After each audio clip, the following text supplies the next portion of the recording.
இந்த மணல்மேட்டு திருவிழா பற்றி சொல்லணும்னா கரெக்டாக தைப்பொங்கலுக்கு அடுத்த நாள் மாட்டு பொங்கல் அன்னைக்கு சாயங்காலம் சாத்தூரோட வைப்பாற்றங்கரையில் நடக்கும். இந்த வைப்பாற்றங்கரையில் சாத்தூர் மக்கள்லாம் ஒன்றா கூடுவாங்க. அந்த நிகழ்வுக்கு பேர் தான் மணல்மேட்டு திருவிழா. கிட்டத்தட்ட தொன்று தொட்டு பாரம்பரியமாக பொங்கலை ஒட்டி நடந்துட்டு இருக்க இந்த நிகழ்வுக்கு சாத்தூர் சுற்றி இருக்க மக்கள்லாம் தவறாமல் ஒவ்வொரு வருஷமும் கலந்துக்குவாங்க. வைப்பாற்றங்கரையில் அந்த மணல்மேட்டில் நடக்கிறதுனால இதுக்கு மணல்மேட்டு திருவிழான்னு ஒரு பேர் உண்டு.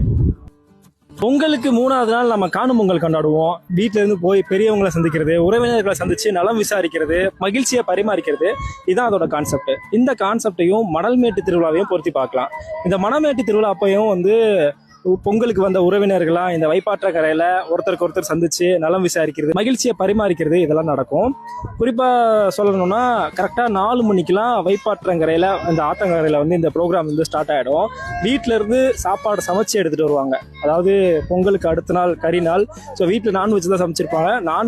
சமைச்ச நான்வெஜ் எடுத்துட்டு இந்த ஆத்தங்கரையில வச்சு ஃபேமிலியா ஒரு கூட்டாஞ்சோரா சாப்பிட்ற ஒரு வழக்கம் இன்னைக்கும் இருக்கதா செய்யுது. இப்போ பாரம்பரியம் அப்படின்னும் போது வீட்டுல இருந்து சமைச்சு எடுத்துட்டு கூட்டாஞ்சோறு சாப்பிட்றது மட்டும் இல்லை, சாப்பிட்டு முடிச்சுட்டு விளையாடவும் செய்வாங்க. விளையாடுறதுனா சின்ன பசங்க மட்டும் இல்லை, சின்னதுலேருந்து பெருசு வரைக்கும் எல்லாருமே இந்த மணல்மேட்டு திருவிழாவோட இந்த ஆத்தங்கரையில் விளையாடுறத பார்க்கலாம்.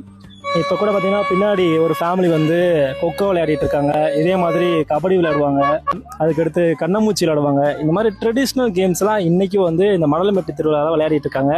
நீங்கள் வந்தீங்கன்னா அதை பார்க்கலாம். பார்க்கவே ஜாய்ஃபுல்லாக இருக்கும். எப்படி சொல்கிறதுனா, சின்ன பசங்க விளையாண்டாங்கன்னா அது வயசு விளையாடுறாங்க.